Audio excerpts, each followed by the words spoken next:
Greetings, YouTube. Today we're taking a look at the Condor German Aviator Machete. Now, before we get there, let's take a look at the literature that comes with it.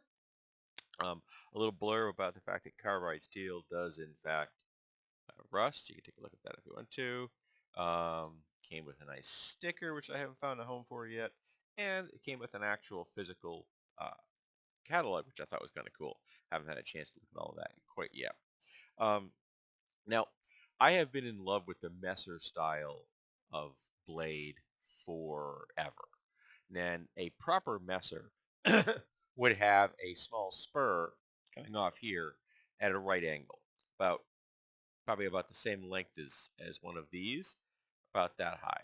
Okay, and that would be there for helping catch blades and protect your hand from injury when you're using it in combat.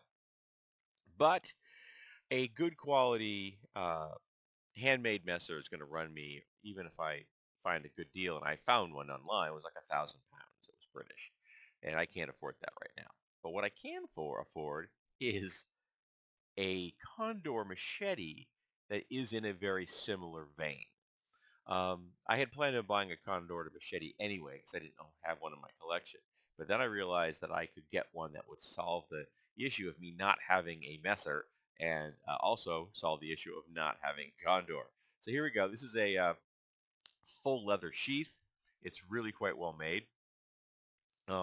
The has it has peg style fastener, which I thought was interesting. So you just got this uh, peg right here, and then you got a strap with a hole in it, and it slips over there. I thought that was kind of interesting. Much quieter than a snap, though I think that if you were to be using this in an environment of any kind of humidity, that might eventually start slipping on you, and you may not get quite the same retention. At the moment, it has quite a bit of retention just from getting in and out of the sheath, but that will change over time. It also has this steel hook right here. And the idea with the steel hooks is that if you don't want to use the belt loop here, which is there's a standard belt loop size right there, you can just slide this into your belt and hook this on the belt. And so you don't have to actually hang it off your belt because that does mean that it's going to have some kind of movement because of the nature of the nylon strap right here.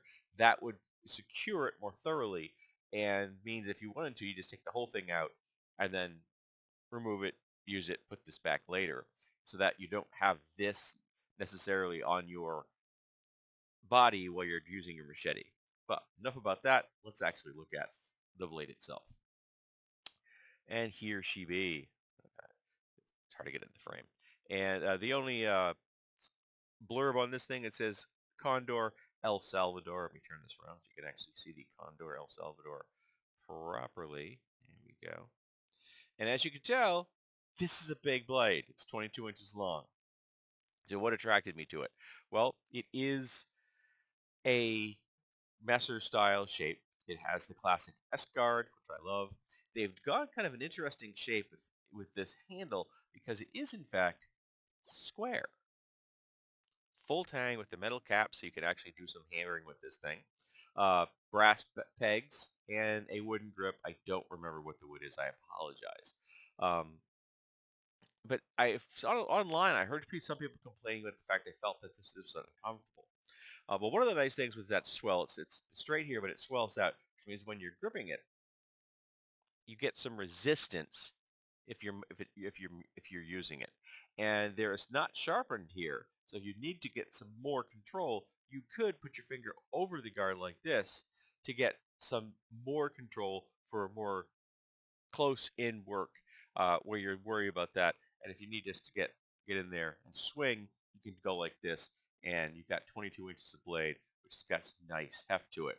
Now, a lot of machetes, in fact, quite a few of the ones I have in my collection, are simply flat bars of steel that have an edge and then a secondary edge on them, secondary bevel. This is a more properly designed tool. It is straight until it gets to right about here, and then it begins to thin. There's a distal taper to the tip. In addition, this is an actual grind. So it's wider here and thinner there. And as you can see, this is a fairly hefty blade. This is a substantial piece of steel that you've got in your hand, but it is not hugely heavy. Now, I'll be freely admit I bought this because I thought it was really damn cool. I am very unlikely to ever use this as a machete. I would be using this primarily if I were ever to carry this.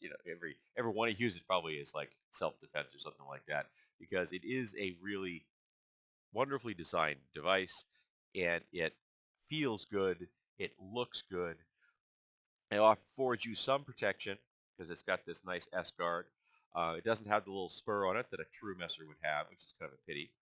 Um, because I think they could have gone with that, and then I don't think it would have reduced the utility of the weapon or tool at all. It does mean that it would become right-handed, so that if you got that little spur on there, that's really designed for a right-handed person, and the left-handed one would have a spur. Again, it's designed to come out just to protect your hand from incoming blades.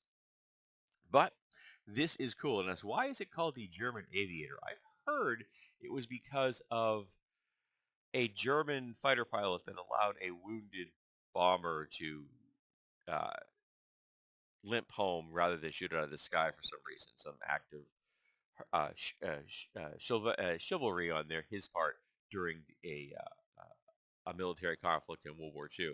I have no idea if that story is true or not, but I've heard that is the reason this was kind of designed as an honor to him. It seems kind of strange to me. I have no idea if that is a story that makes any kind of sense in the real world, but if they want to call it a German Aviator, they can call it a German Aviator because in reality, it is a messer. Now you notice the blade is coated, and I'm not a big coated blade fan. However, high carbon steel, I can completely understand why you put a coating on this. High carbon steel rusts like a son of a gun. Okay, so having a high carbon steel blade with a coating on it is a good decision. Now, as far as the edges go, I gotta tell you, I'm a little disappointed. It is not super sharp. It just isn't. It's usable. It's absolutely, you can take it out of the sheath, and you can start whacking plants, but it isn't quite as sharp as I would have expected this blade to be. Um, but I can tell you, I am overall very impressed with the quality, the weight, the length, the blade profile. It is just a beautiful blade. This is just a really cool design. I happen to really like it. So I will probably be purchasing other Condor machetes in the future at some point. Um, this one right here, when I purchased it, I got this for, with shipping included, it was 155 bucks. That's not cheap. It's a good chunk of change to drop on something like this.